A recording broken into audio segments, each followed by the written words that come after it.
Have you ever noticed in the movies seemingly the most important moments in a person's life happen in a really short period of time? I believe in true life, the moment in question never truly ends. It just pops up from time to time. You don't necessarily realize it's happened until after it's passed. The day I was married in 2003 made me take a look back to what I had until then thought of as the most important moment in my life. It was 1998, and I was just a couple of months short of graduation.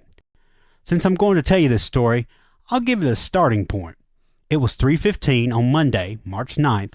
School was out, and Tripp and I had planned a trip to make. I met him behind the Ag building, where he usually headed after the last period bell. Most people would have believed Tripp an idiot, and the only reason he was already there was because he was skipping class. But the truth was that last period was his free period. Most days after fifth period, he would head out past the Ag building, down to the train track, which ran beside the practice football field. Relaxing for a guy nicknamed Tripp might be something you could guess easily on most occasions, but not at school. Never at school. He wasn't stupid. Truthfully, what he would do is lie out on the grassy hill on the opposite side of the tracks and read comic books. After the last bell rang, he would meet me behind the Ag building, which was the student parking lot. Side note, a lot has changed in that school since then. The way I hear it, the only way students can park there now is if they are seniors and if they purchase a parking pass. As for the grassy spot that Tripp used to frequent between 2 and 3, it's become a big no-no. Apparently some kids were caught out there doing what kids do, but we, as grown-ups, are all supposed to pretend that they are too young to know about. Back to the story at hand, though. I walked up to Tripp with the usual nod and threw him his backpack, which as usual he left with me. Of course, this particular day, I threw the bag at his leg, causing him to buckle and land on his hands and knees. Jerk! I helped him up with a laugh, and we walked towards his ratty old pickup truck. Did the hero win? I asked. Ozzy, does a hero truly ever win? He kicks the clown's ass and puts him away. 3 issues later, he's out laughing in his face. The only way to truly win would be to kill him. Then there wouldn't be much of a story, and what would I do last period? Just like a clown to laugh in the face of a masked hero. Tell me about it. He obviously missed the mocking in my voice. You work today? Nope. You? What's up, my bitches? Came the voice of Tripp's little sister from behind us. I turned back and looked at her. About 6 inches shorter than her brother, she's always kind of looked like a 6th grader instead of only being 8 months younger than me. To tell the truth, it hasn't changed all that much. What's up, Stitch? My question intended as a greeting. I need a ride for my big strong bro. Oh, now I'm your big strong brother? He asked with a scoff. This morning I was, and I'm quoting, a jackass and a man whore. I was just kidding. She poked him in the side and Cheese smiled.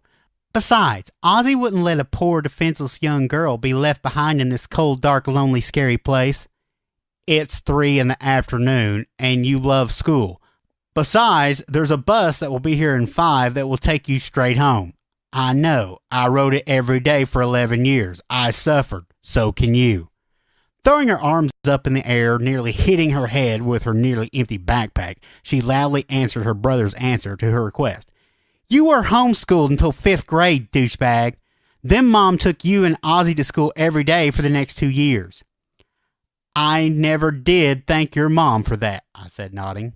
Yeah, too bad she's got a job on first shift. I hated riding that damn thing, he said, ignoring his sister until she broke in between us. Me too. So does that mean you'll give me a ride? She popped back in. No, he said flatly. He turned away from his sister and started to walk back towards his truck. Prick, she said and punched him in the side. Damn it, why do I keep getting abused today? He grunted while holding his side. Apparently, it's because you're a jackass man-whore douchebag prick, and we all know that jackass man-whore douchebag pricks should be abused, I pointed out. Ozzy, please make him take me to the pit. I'll buy you a slice of pizza.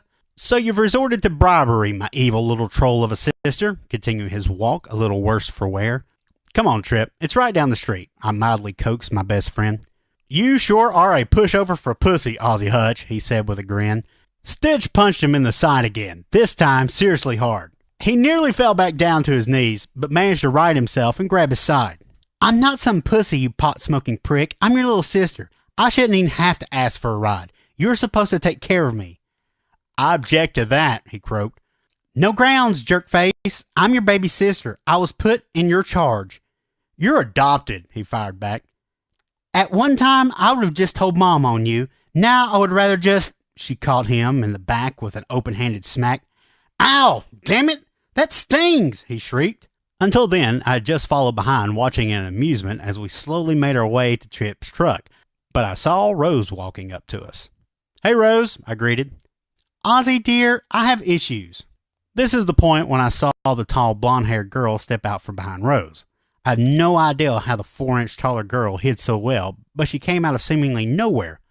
Hello, the incredibly perky smiling creature spewed with total sincere baby-like sweetness. Hi, I managed while looking back at Rose. Ozzy, this is my cousin by marriage, Beth. Oh, okay. Hi, Beth. Hi, she squeaked her response. It truly reminded me of a cartoon character that was way too hyper and was certainly the antagonist of the more down-to-earth straight man lead character. Apparently you are, Trip said with a laugh. Huh? The girl's face never losing her perkiness as a puzzled expression managed to mix in. Trip poked me, leaned in close and whispered, We need what she's on. Shh, I turned back to Rose. Everything okay? Rose just stared at me with her best, you're a dumbass glare. Me and Rosie are going back to her house. I'm going to spend the night. Did you know her parents left her all alone? She showed more concern with her question. Yeah, we know. Where do you think we all have our crazy sex parties? Trip said with what he thought was perfect comic timing. What? Beth never lost her smile as the puzzled look returned across her face due to Trip's statement. Trip, please. Rose moved her glare to him. Sorry, he cowered. Just joking. Hi, Beth. Snitch waved at the girl. Hi, the girl exclaimed, excited to see someone she knew. Did you have a good first week last week? Did you find all your classes okay? Stitch asked with sincerity. It was fun. I like new places, and I've had bunches of boys talking to me. Some of them asked me for things. I didn't want to hurt their feelings, but I wasn't sure what they were asking for. Mostly they've been really sweet. What kind of things were they asking? Trip questioned with a smirk. Well, one guy asked me if I was going to let him hit it. I really didn't know what it was. I thought he was talking about baseball or something, but I don't play baseball. I'm sure you can picture the group of us all standing there horrified. Most of all, Rose, who had managed to turn even paler than the usual white glow. What the hell? I'm not sure I'm actually who said it. It may have been me or all of us collectively for that matter. Rose turned wide-eyed and very slowly to her cousin by marriage and looked up at her. Beth, we need to talk. Okay, she giggled. What would you like to talk about? Things. But not now, later. Okay, she said, as perky as ever. Rose turned to me. Ozzy, I was going to ask you something. I've totally lost it, though. You work tonight? No, I'm off, I answered. Okay, I'll call if I think of what it was, she said, still dazed by the horror she had heard. Okay. And Trip, she looked back at him, take your sister, stop arguing. You do the same thing every day and just about get your ass kicked every time. You know she'll win, and you're just going to take her anyways. So? He looked down and kicked a rock. Maybe I'll win and not take her. Collectively, Rose, Snitch, and I answered the call of defiance. No, you won't. Rose turned to head home, which was just up the street from the school, but stopped and turned back to me. Oh, do you know the new guy? No, I can't say that I do. I had no clue who she was talking about. Okay, that's what I was going to ask, she said with a nod. Why, Rose? You like him? Trip poked the bear with his quip. Rose's face went blood red. No, she turned, grabbed her cousin by the hand and walked away. Jerk. Holy crap, Trip poked me several times. She likes someone. I didn't think that was possible, man. She glared back at him some more and then turned to walk away again with her cousin. We all in turn turned back to Trip's truck and I opened the door for Stitch to get in. I looked back to the road where Rose and Beth were walking. Well, Rose was walking and Beth was kind of skipping and dancing. Don't pick on Rose, Trip, I said, looking back at her. You know it's not good for your health. Stitch slid into the seat and I followed behind her. Always defending the... he called himself as he looked over his sister, then continued, Ladies, what about her cousin, man? There's something wrong with that girl. After we were situated, Trip started the truck, then out it in reverse. She's a little different, Stitch agreed, but she's really nice. I like her. She's in my home ec class. Trip went to back out of the space when a red car flew right behind him, barely being missed. He managed to slam on his brakes just in time. "Shit, what the hell was that?" he said, grabbing his heart as if he just realized it was still beating. From the look of the red streak, I would say it was Sadie Jones going the wrong way on a one-way street, I said while looking back and watching the car rip off towards where Rose had just been walking. And I hope Rose gets off the road before the crazy bitch runs her or her cousin down. "Who?" he asked, regaining his composure. "Who? Come on, man.